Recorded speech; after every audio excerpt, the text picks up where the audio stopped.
मध्य प्रदेश का एक लड़के के ऊपर एक फिल्म बनाई गई, हॉलीवुड फिल्म बनाई गई है। उस फिल्म में बहुत ही अच्छी तरीके से उस कहानी को पेश किया गया है, जो कि आज इस वीडियो में हम बताने वाले हैं। आखिर उस लड़के की ऐसी कौन सी कहानी थी जो कि हॉलीवुड के फिल्म मेकर भी उसके कहानी को लेकर फिल्म को प्रस्तुत किए और बहुत ही जो कि सुपर डुपर हिट साबित हुई। ये कहानी शुरुआत होती है जो कि मध्य प्रदेश के खनवा ज़िले से, जहाँ का एक छोटा सा लड़का 7 साल का महज वह अपने बड़े भाई से कहता है कि भाई मैं भी तुम्हारे साथ जाना चाहता हूँ, जो कि तुम कोयला अकेले चुनते हो, जो कि मैं भी अपने माता पिता के लिए कोयला चुनने जाना चाहता हूँ। जो बड़ा भाई होता है वह कहता है कि तुम बहुत छोटे हो, तुम महज 7 साल के हो, तुम जो वहाँ पर नहीं जाओ, जो कि वहाँ पर बहुत शोरगुल होता है, बहुत सारी ट्रेनें पार होती है, वहाँ पर तुम जाओगे, तुम इधर उधर चले गए तो जो कि तुमसे कोयला भी जो कि बहुत सारा हो जाएगा तो तुमसे उठेगा नहीं, तुम वो बहुत ही कमज़ोर हो। इस तरह की बातें वह कहता है उसका बड़ा भाई। लेकिन वह जो सरू होता है वह कहता है मैं अब बड़ा हो चुका हूँ, 7 साल कोई कम नहीं होता, मैं अब हर चीज़ उठा सकता हूँ, मैं कुर्सी उठा सकता हूँ, मैं साइकिल को उठा सकता हूँ, जो कि हर चीज़ को मैं उठा सकता हूँ। वह सारी चीज़ों को वह उठा कर बारी बारी से दिखा रहा था और वह जिद कर रहा था कि वह उसके साथ कोयला चुनने स्टेशन जाएगा। जो कि बड़ा भाई होता है वह कहता है कि तुम मत जाओ, लेकिन वह जो सरू था वह जिद करता हुआ जा रहा था कि मैं तुम्हारे साथ जाऊँगा तो जाऊँगा। तो वह जो कोई बड़ा भाई होता है कि अगर तुम जिद कर रहे हो तो तुम चलो, वह गोद में अपने उठाता है और साइकिल के पास जाता है और पिछले सीट पर बैठा देता है। साइकिल सीधे स्टेशन पर जाकर रुकती है और साइकिल को साइड में रख कर वह जो सरू को बड़ा भाई जो होता है कंधे पर लेता है और वहाँ से स्टेशन में पे जाने लगता है। सरू लंबे टूर से जो साइकिल पर बैठा हुआ था, जिससे उसकी आंखें लग रही थी, उसे नींद आ रहा था और वह अपने भाई के कंधे पर ही सो जाता है। जो बड़ा भाई होता है वह उसे उठाने की कोशिश करता है, लेकिन वह सोने की जिद करने लगता है फिर से। तो उसे लगता है कि क्यों ना अपने भाई को जो कि स्टेशन पर एक टेबल लगा हुआ रहता है उस पर सुला दिया जाए। वह अपने भाई को वहीं पर सुला देता है और भाई को जगा कर कहता है कि मैं कोयला चुनने जा रहा हूँ, जो कि बहुत ही जल्द आऊँगा। सरू होता है जो कहता है भैया मेरे लिए कोयला बेचकर कुछ जलेबियाँ लेते आना, जो कि मुझे भूख लगी हुई है। बस सरू का बड़ा भाई कहता है ठीक है, मैं जब भी आऊँगा तुम्हारे लिए जलेबियाँ लेकर ही आऊँगा।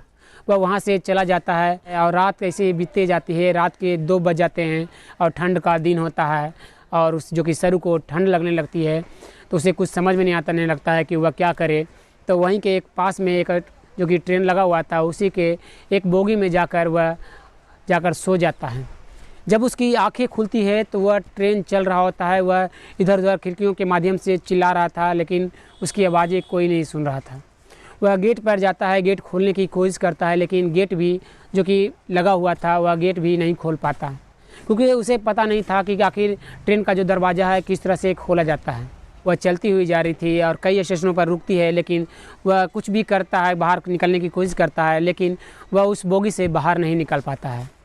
करीब 1600 किलोमीटर चलने के बाद वह कलकत्ता गाड़ी पहुंचती है और वेस्ट बंगाल में जाकर वह साइड में लगती है। और जब कई सफाई कर्मचारी आते हैं बोगी को साफ़ करने, तब वह बच्चे को देखते हैं तो वह कहते हैं कि तुम कहाँ से रहने वाले हो। लेकिन जो सरू था वह बातें करता है, लेकिन उसकी बातें कोई समझ नहीं पाता, क्योंकि वह हिंदी बोल रहा था और जो वह वहाँ के कर्मचारी था वैसे रेलवे का, वह बंगाली समझ नहीं पाता है। तो वह सीधे कहता है जाओ स्टेशन पर, तुम जाओ किसी के काउंटर पर पूछताछ पर जाओ, वहाँ पर अपनी चीज़ों को बताओ।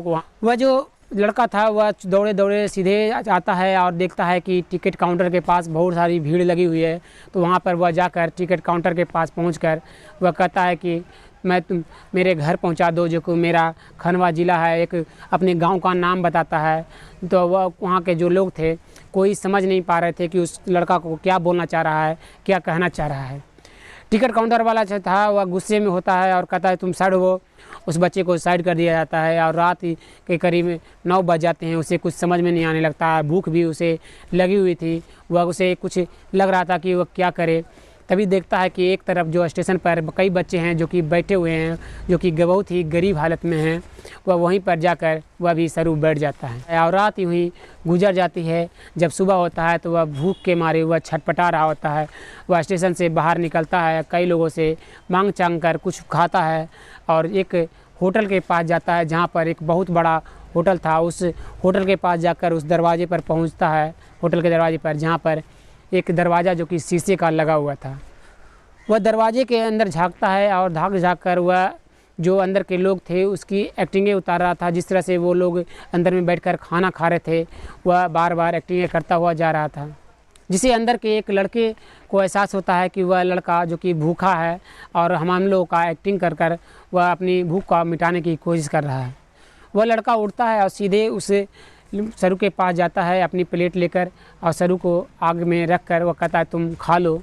तो वह चुपचाप से सरू वहाँ पर खाना शुरू करता है। जब उसकी पेट भर जाती है तो वह जो लड़का था वह पूछताछ करना शुरू करता है कि तुम कहाँ से हो, तुम्हारे माता पिता कहाँ हैं। वह सरू जो था सारी चीज़ों को बता रहा था, लेकिन वह लड़का सही से समझ नहीं पाता है। तो वह सीधे सरू को लेकर पुलिस स्टेशन चला जाता है। पुलिस स्टेशन में ले जाने के बाद भी वह पुलिस स्टेशन वाले भी उसकी बातों को सही से समझ नहीं पाते हैं कि उसकी आखिर बात क्या है। तो कई जो थे हिंदी बोलते थे, हिंदी को समझते थे, लोगों को बुलाया जाता है और उस लड़के को से पूछताछ की जाती है।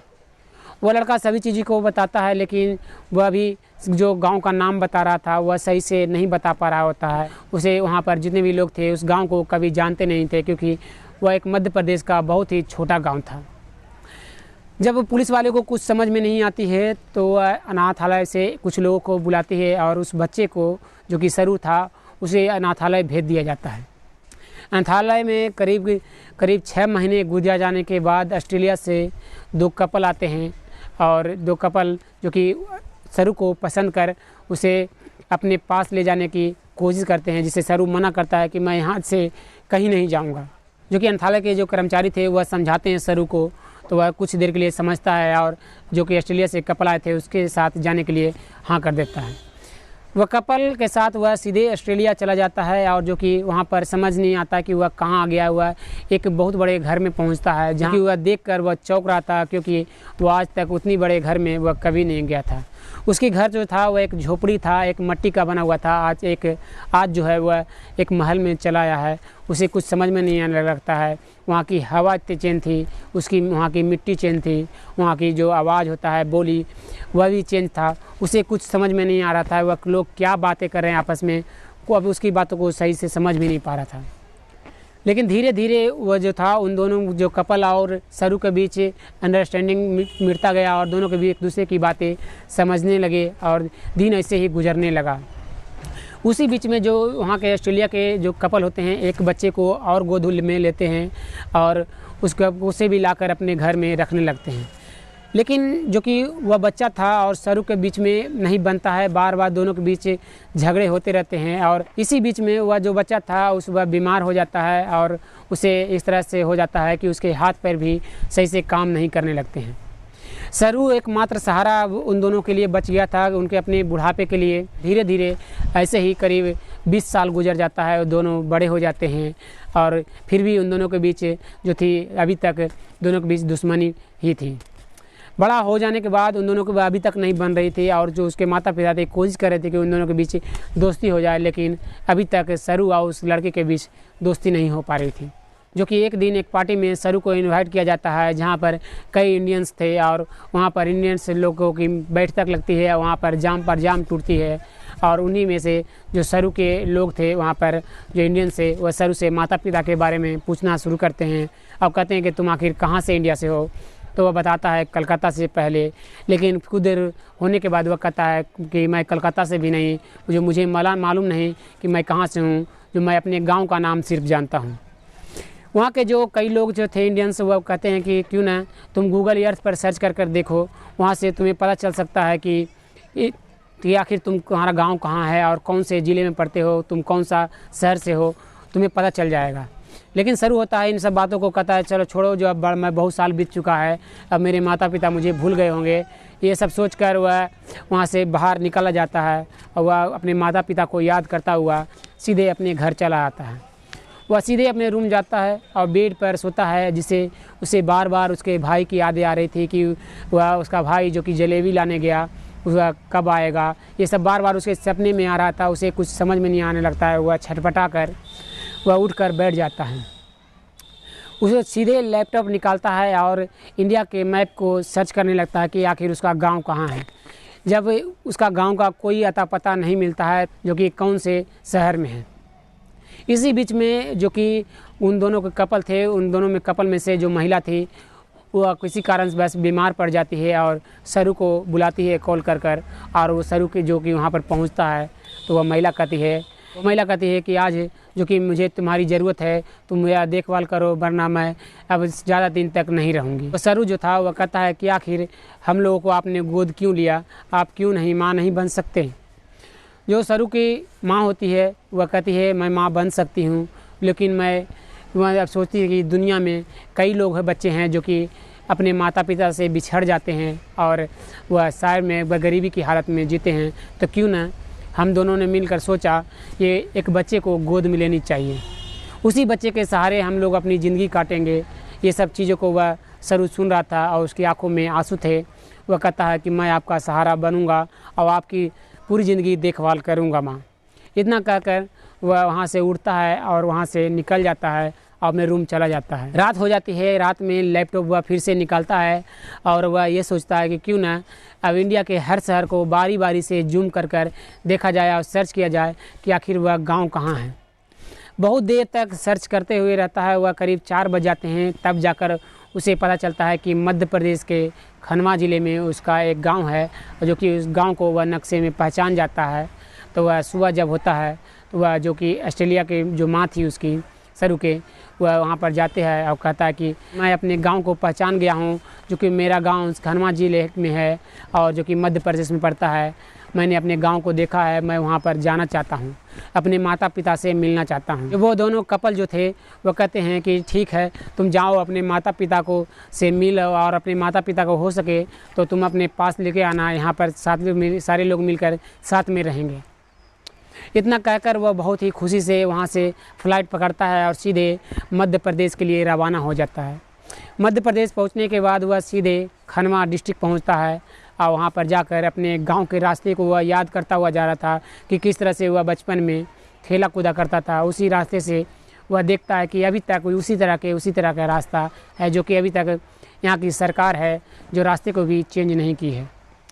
वह सीधे उस रास्ते के माध्यम से पुरानी बातों को याद करता हुआ उस रास्ते अपने घर तक पहुंच जाता है। जब घर के पास पहुंचता है तो देखता है कि उसका घर टूटा फूटा है और घर में कोई नहीं है। वह अंदर जाता है, अपनी पुरानी बातों को याद करता हुआ रहता है और आंखों से आंसू उसके झरते रहते हैं। वह बाहर निकलता है और कई लोगों से बातें करने की कोशिश करता है, लेकिन उसकी बातें कोई समझ नहीं पा रहा था, क्योंकि वह आधी इंग्लिश बोल रहा था, आधे हिंदी बोल रहा था, जिससे कई लोग जो थे वह सही से समझ नहीं पाते हैं। तभी वहाँ से एक व्यक्ति जो कि सूट बूट पहनकर वहाँ से पार हो रहा होता है, वह सरू रोकाता है और कहता है कि ये घर में जो कि उसके माता पिता 25 साल पहले रहा करते थे, उसका भाई रहा करता था, उसकी बहन थे, आखिर वो लोग कहाँ हैं। वह ये सब पूछ ही रहा होता है कि वह जो व्यक्ति था वह वहाँ से चुपचाप से आगे बढ़ता हुआ चला जाता है और वह वहीं पर इधर उधर ताकता रहता है सरू। तभी वह जो आगे चला गया था वह आता है फिर से और सरू के पास और कहता है कि चलो मैं तुम्हारे माता पिता से मिलाता हूँ। वह सरू को लेकर कुछ दूरी पर जाता है, जो कि एक गली से माँ निकलती हुई आ रही थी और वह माँ को पहचान लेता है और जाके माँ के कदमों में गिरकर अपने आंसुओं से चरण को धोने लगता है। उसकी बहन जो थी वह भी आती है और अपने भाई के गले लगकर वह आंसुओं का आंसुएं बहाने लगती है और कहती है भाई तुम कहाँ चले गए थे जो इतने दिनों तक तुम्हें आने में लग गया। वह जो सरू था वह अपने बड़े भाई के बारे में पूछता है।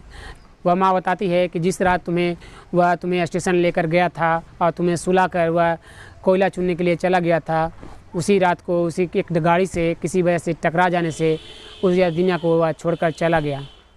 ये सुनकर उसके पैरों तले की और ज़मीन खिसक जाती है। वह माँ के गले लगकर फूट फूट कर रोने लगता है कि एक माँ के 2 बेटे जो कि एक साथ बिछड़ गए और बहुत ही कम किस्मत वालों को होती है जो कि बिछड़ के करीब 25 सालों बाद अपने माता पिता से मिलते हैं।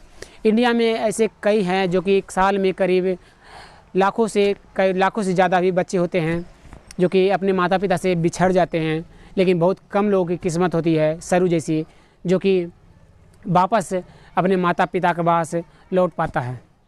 इसी चीज़ कहानी को देखकर हॉलीवुड वालों ने यह फिल्म का निर्माण किया था, जिस फिल्म का नाम है लियोन, जो कि बहुत ही रोमांचक फिल्म है और आपको यह फिल्म देखनी चाहिए। यह फिल्म देखकर आपके आंखों से आंसू झरने लगेंगे और लगेगा कि हर किसी के साथ ऐसा इस दुनिया में न हो जो बेहतर है। रेगुलर सुनना चाहते हैं एक सच्ची घटना पर आधारित, तो हमारे चैनल को सब्सक्राइब करना ना भूलें। फिर मिलते हैं एक और वीडियो में, तब तक के लिए धन्यवाद। जय हिंद।